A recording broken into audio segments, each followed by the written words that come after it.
ముహూర్తం టైం అవుతుంది, పార్తు ఇంకా రాలేదేంటి? మీరు కంగారు పడకండి, వాడు వచ్చేస్తాడు.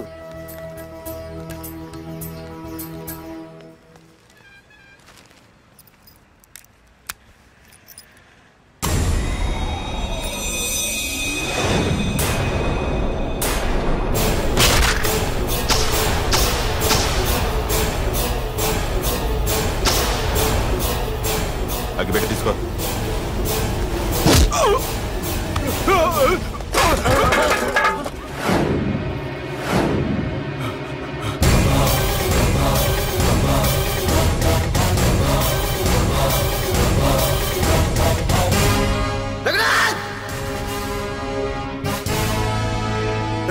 ఏంట్రా ఏమైంది?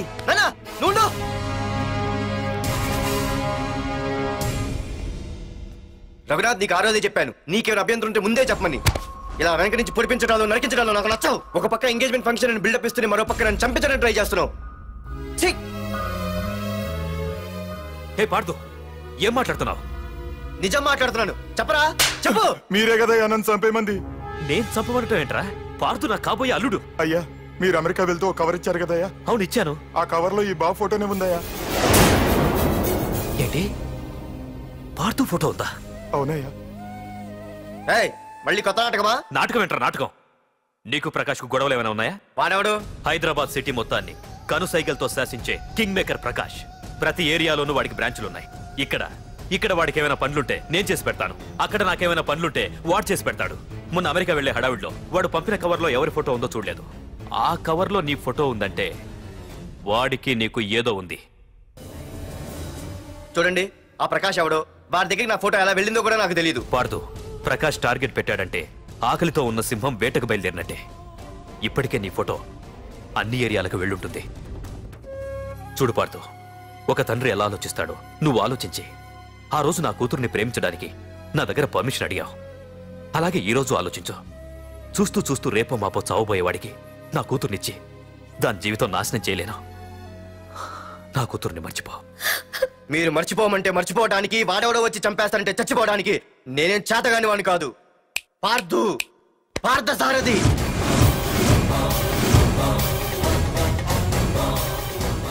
నేను మామూలుగా దేనికి ఫిక్స్ అవ్వను. వన్స్ ఫిక్స్ అయ్యానంటే ఎవ్వడడ్డొచ్చినా డ్రాప్ అవ్వను. నేనే హైదరాబాద్ వెళ్తా, ఆ ప్రకాష్ ఎవడు వాడి సంగతి ఏంటో తేల్చుకుని వస్తా. మాధురి, పెద్దలు నిర్ణయించిన ముహూర్తానికి ఈ నెల 28వ తారీఖు రాత్రి 9:29 సింహాచలం గుళ్ళో మన పెళ్లి. ఇందులో ఏ మార్పు ఉండదు.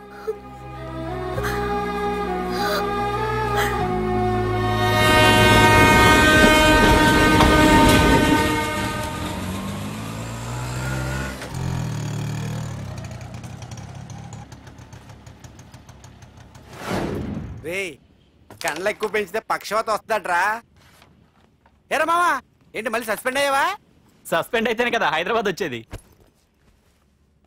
ఏంట్రా అలా ఉన్నావు? ప్రకాష్ అంటే ఎవడ్రా? వాడెందుకు ఇప్పుడు నన్ను చంపడానికి ట్రై చేస్తున్నాడు. వాడు నిన్ను చంపడానికి ట్రై చేయడం ఏంట్రా? అదే నాకు అర్థం కావట్లేదు. ఒరేయ్, ఆ రోజు మార్కెట్ లో కొట్టావు చూడు, వాళ్ళు ప్రకాష్ మనుషులేరా? ఇవన్నీ వాళ్ళకి మామూలేరా. కొడతారు, కొట్టించుకుంటారు, చంపుతారు, చేస్తారు. అంతెందుకు, మన స్టేషన్కి వెళ్ళే దారిలో రోడ్డు పక్కన ఆ ప్రకాష్ తమ్ముని ఎవరో చంపి పడేశారు తెలుసా? పేపర్లో కూడా పడింది. రే, ఆ పేపర్ ఉందా?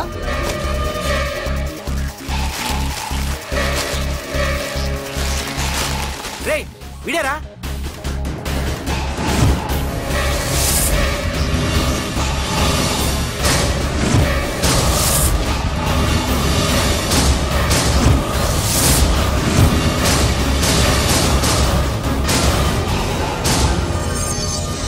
ఆ రోజు మా నాన్న ఫోన్ రాగానే నేను వైజాగ్ వెళ్ళటానికి స్టేషన్కి బయలుదేరాను. ఏ ఆటో ఆటో ఆటో!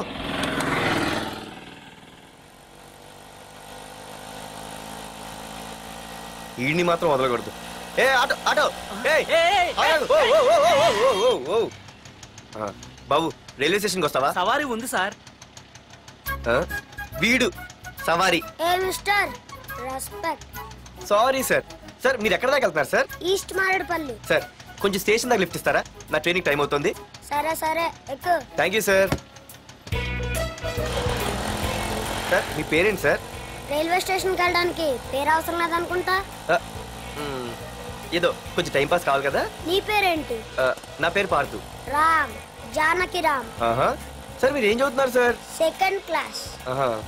పెద్ద తర్వాత ఏమనుకుంటున్నారు? ఏపీజే అబ్దుల్ కలాం. అబ్బో, ఎవరైనా డాక్టర్ ఇంజనీర్ అవ్వాలనుకుంటారు, మీరేం సార్ ఏకంగా రాష్ట్రపతి పోస్ట్ కి ఎసరు పెట్టారు? అంతకన్నా పెద్ద పోస్ట్ ఉందా?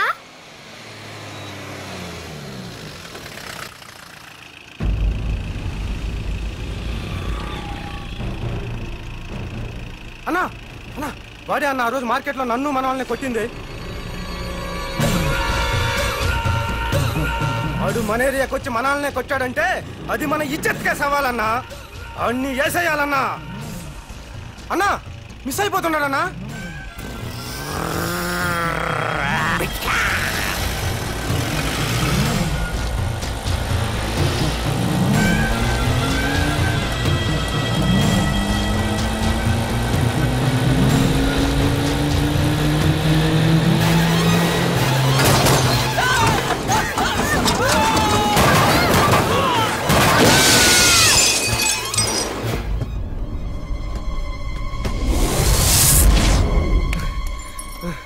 చిన్న రే చిన్న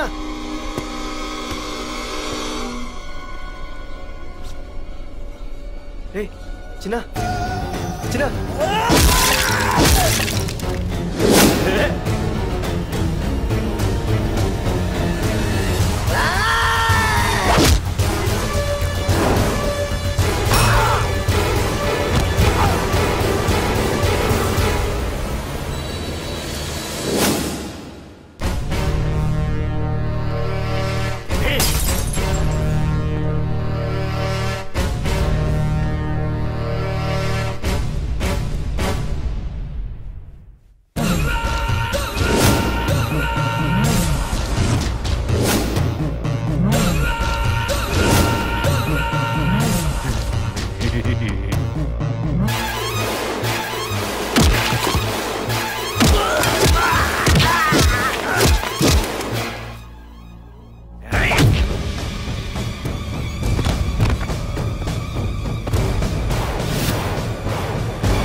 ఆ తర్వాత బాబుని హాస్పిటల్లో అడ్మిట్ చేసి నేను వైజాగ్ వెళ్ళిపోయాను. కానీ ఇప్పుడే అర్థమైంది ప్రకాష్ తమ్ముడు పడిపోలేదు, చనిపోయాడని. మరి ఇప్పుడు ఏం చేద్దాం అనుకుంటున్నారా?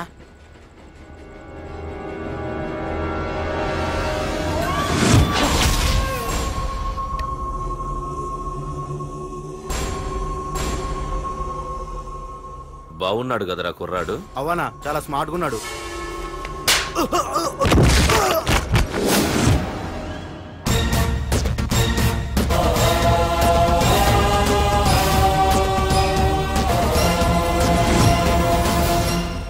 నా పేరు పార్థు. నువ్వు వెతుకుతున్నది, చంపించాలని ట్రై చేస్తున్నది నన్నే. నేను ఈ తమ్ముని కావాలని చంపలేదు, అది అనుకోకుండా జరిగింది. అతను చనిపోయిన విషయం కూడా నాకు ఇప్పుడే తెలిసింది. నన్ను చంపడం వల్ల అతను తిరిగి రాడు కదా. అందుకు నీ మనుషులు నా వెంట పట్టడం, నన్ను చంపాలని ట్రై చేయడం, నేను వాళ్ళని తిరిగి కొట్టడం, ఇవన్నీ నాకు నచ్చవు. నీ తమ్ముడు చనిపోయినందుకు నువ్వెంత బాధపడుతున్నావో పొరపాటున నా చేతిలో ఒకరు చనిపోయినందుకు నేను అంతే బాధపడుతున్నాను. అందుకే ఈ విషయం ఇక్కడితో వదిలేస్తే ఇద్దరికీ మంచిది. అర్థం చేసుకో. అర్థం చేసుకున్నాను. నిన్ను తప్పుగా అర్థం చేసుకున్నాను, చాలా తప్పుగా. నా తమ్ముణ్ణి చంపినవాడు నాకు భయపడి ప్రాణభయంతో ఎక్కడో దాక్కునుంటాడనుకున్నాను. కానీ చంపింది నేనే అని చెప్పే దమ్మునవాడనుకోలేదు. చూస్తా, నీ దమ్మేంటో ఇప్పుడు చూస్తా. ఒరేయ్ తమ్ముడు, చూసావా, మొదటిసారి వీడు నిన్ను చంపినవాడు నా ముందుకొచ్చాడు. ఈ రోజే వీడిని ముక్కలు ముక్కలుగా నరికి నీ రుణం తీర్చుకుంటా. వేసేయండి.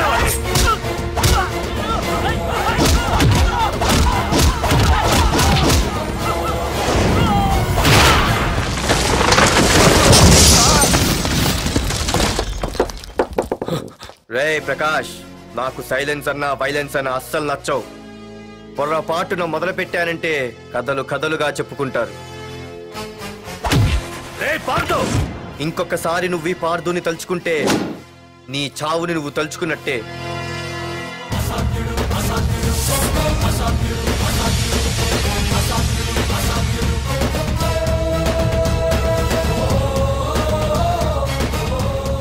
మా బామ్మ పిడుగు శబ్దం వినాలి కానీ చూడకూడదనేది. అంటే ఏంటి ఇప్పుడు అర్థమైంది. ఈడు ఇంకా తీరుకోలేనట్టుంది.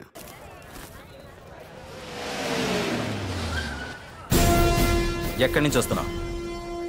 నాకు తెలుసు, ప్రకాష్ దగ్గర నుంచి కదూ. తంబు మర్డర్ కేసు ఇన్వెస్టిగేషన్ చేసింది నేనే. అతన్ని నేను కావాలని చంపలేదు సార్. ఒక కుర్రాన్ని కాపాడే ప్రయత్నంలో అలా జరిగింది. తెలిసి చేసినా తెలియక చేసినా తప్పే అని ఫీల్ అయ్యాను. అందుకే ఆ ప్రకాష్ని కలవడానికి వెళ్ళాను. తంబుని చంపటం తప్పు కాదు పార్థు. మర్డర్ చేయడం తప్పు కాదంటున్నాడేంటని ఆశ్చర్యంగా ఉందా? రా బండెక్కు. నాకంతా తెలుసు పార్థు, నీ తప్పేం లేదు. దిగు.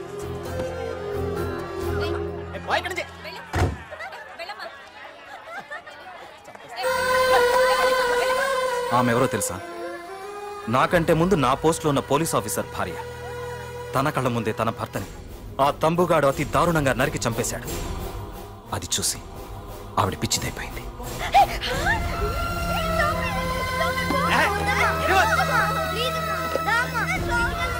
ఆ కుర్రాడు ఆవిడ కొడుకు. చదువుకుంటూ ఆడుకోవాల్సిన వయసులో తన పిచ్చి తల్లిని జాగ్రత్తగా చూసుకోవడానికి రోడ్డున పడ్డాడు. ఆ పెద్దాయన్ని చూడు. 6 సంవత్సరాల క్రితం తన కూతురి పెళ్లి కోసం బట్టలు కొనడానికి కూతురుతో పాటు సిటీకి వచ్చాడు. తంబుగాడు ఆ అమ్మాయిని ఎత్తుకుపోయాడు. ఆ రోజు నుంచి ఈ రోజు వరకు తన కూతురు ఉందో లేదో తెలియకపోయినా ఎప్పటికైనా తిరిగి ఇవ్వకపోతారా అన్న చిన్న ఆశతో ఈ సిటీలో ఉండిపోయాడు. వీళ్లే కాదు పార్థు, ఒక్కసారి అటు చూడు. పశువులు కూడా ఉండలేని ఈ మురికి నీళ్ల పక్కన వీళ్ళెందుకుంటున్నారో తెలుసా? ఆ ప్రకాష్ గాడు తన తమ్ముడి పేరు మీద మల్టీప్లెక్స్ కట్టడానికి వీళ్ళుండే ఇళ్లని ఖాళీ చేయించి తన సొంతం చేసుకున్నాడు. వాణ్ణి ఎదిరించలేక వేరే దారి లేక వీళ్ళంతా ఈ దుర్భరమైన జీవితాన్ని గడుపుతున్నారు. ఇప్పుడు చెప్పు పార్థు, తంబుని చంపడం తప్పని ఇంకా నువ్వు ఫీల్ అవుతున్నావా? నువ్వు అడగచ్చు, ఇన్ని జరుగుతుంటే మీరేం చేస్తున్నారని. మా అధికారమే మాకు అడ్డమైంది. ప్రకాష్ గారిని టచ్ చేస్తే చాలు మినిస్టర్స్ నుంచి ఫోన్ కాల్స్, ఒక్కడుగు ముందుకేస్తే చాలు వెనక్కి రమ్మని హైకమాండ్ నుంచి ఆర్డర్స్. నా దృష్టిలో ప్రకాష్ని అరెస్ట్ చేయకపోవడం ఎంత తప్పో నిన్ను అరెస్ట్ చేయడం కూడా అంతే తప్పు. ఇదిగో నీ పర్స్. తంబు డెడ్ బాడీ దగ్గర దొరికింది. పార్థు, నిశ్చింతగా ఊరెళ్ళి నువ్వు ప్రేమించిన అమ్మాయిని పెళ్లి చేసుకుని హ్యాపీగా ఉండు. చూడు, నిన్ను నువ్వు రక్షించుకోవడానికి ఆ ప్రకాష్ని కాని వాడి మనుషుల్ని కానీ ఏమైనా చేయి. నీ వెనక నేనున్నాను. Wish you all the best.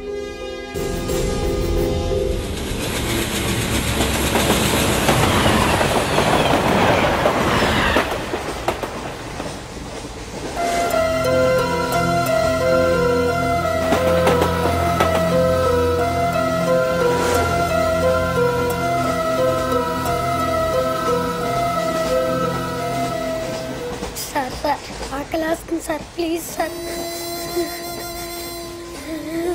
అమ్మా ఆకలేస్తుందమ్మా. Sir sir please sir.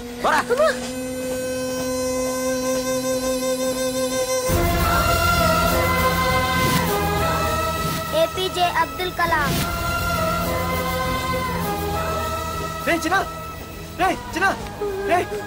ఏమైందిరా నీకు? ఏంటి ఇలా ఉన్నావు? ఏమైందో చెప్పరా.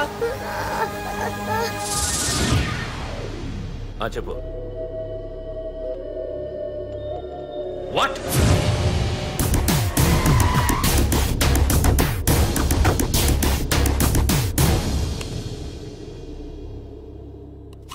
అన్నా, తమ్ముడిని చంపింది వరదరాజులు కాదన్నా, ఓ కాలేజీ కుర్రాడు.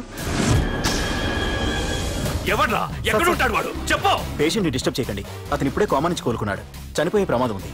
రే, నా తమ్ముడు ఆల్రెడీ చచ్చిపోయాడు రా. వెళ్ళు. చెప్పు. అన్నా, ఆడెక్కడ ఉంటాడో తెలియదు కానీ ఆడితో పాటు స్కూల్ కుర్రాడు కూడా ఉన్నాడన్నా. రే, వీడిని బండి ఎక్కించండి. అలాగన్నా.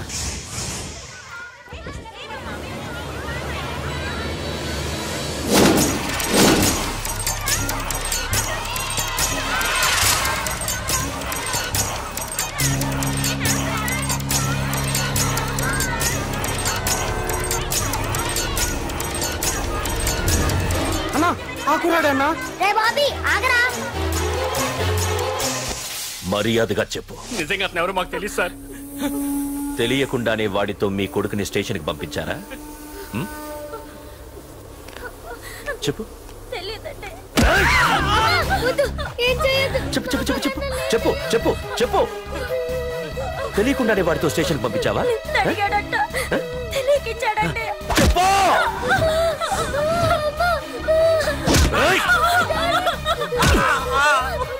చెప్పవే, చెప్పు చెప్పు.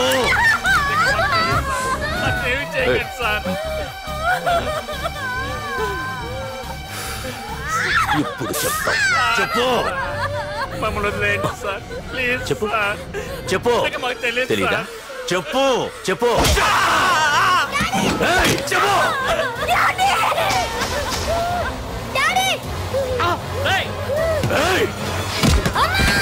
చెప్పు, ఇప్పటికైనా చెప్పవే. వాడు నా చేతిలో చావాలి. చెప్పు.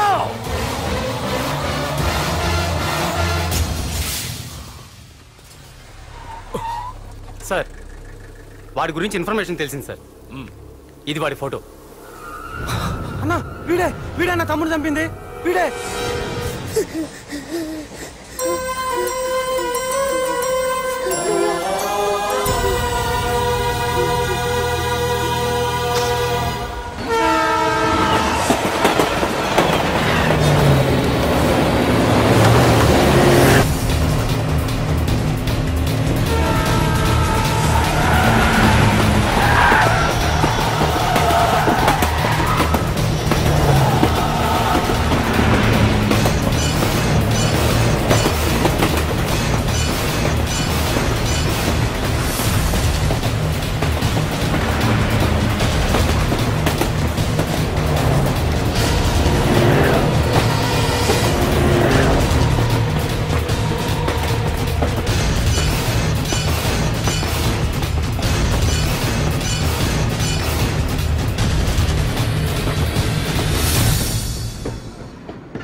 అయ్యో మన భోగిలు విడిపోయాయి.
నిన్ను తలుచుకుంటే చావును తలుచుకున్నట్ట. అంత మగాడివా? ఇప్పుడు తలుచుకోరా ఎవరిని తలుచుకుంటావు.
గురించైనా ఒకసారి ఆలోచించు ప్రకాష్. ఇప్పుడు నా ఆలోచన, ఆవేశం అంతా పార్థుగాడి చావు గురించే.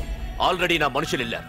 5 నిమిషాల్లో వాడిని కాదు, వాడి శవాన్ని తీసుకొస్తాను.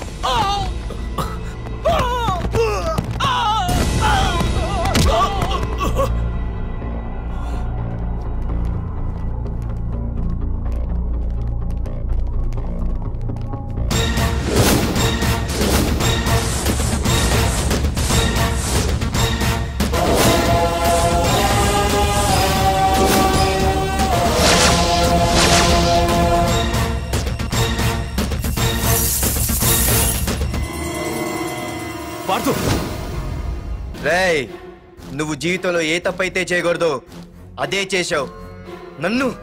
నన్ను టెన్షన్ పెట్టావు. నా మూలంగా అభంశుభం తెలియని పసివాడి తల్లిదండ్రులను చంపి వీన్ని అడుక్కు తిని అనాథం చేశావు. నీ వల్ల అన్యాయం అయిపోయిన ఈ పసివాడి మీద ప్రమాణం చేసి చెప్తున్నా, నా పెళ్లికి పంతులు పంచాంగం చూసి పెట్టిన ముహూర్తం ఈ 28. అప్పటి వరకు నేను ఇక్కడే ఉంటా. నీ ప్రతి అడుక్కి ఎదురొస్తా. నీ రౌడీ రాజ్యాన్ని నేలకూలుస్తా. నీ రాక్షసత్వం వల్ల ఇప్పుడు వీడు ఏ స్థితిలో అయితే ఉన్నాడో అదే స్థితికి నిన్ను తెచ్చి నడి రోడ్డు మీద నిలబెడతా. దానికి నేను పెట్టిన ముహూర్తం ఈ నెల 19. తెచ్చుకో. నీ బ్రాంచీల నుండి జనాల్ని తెచ్చుకుంటావో, నీ గోడౌన్ నుండి ఆయుధాలు తెచ్చుకుంటావో. ఒరే ప్రకాష్, పొరపాటున నా పొరచేయి తగిలితేనే పైకి పోయాడు నీ తమ్ముడు. అదే నే మనసు పెట్టి పిడికిలి బిగించి కొట్టానంటే పునర్జన్మ లేకుండా పోతావు.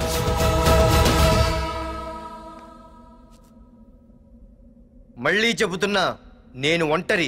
నీ మనుషులు 100లైనా 1000లైనా ఏరి పారేస్తా.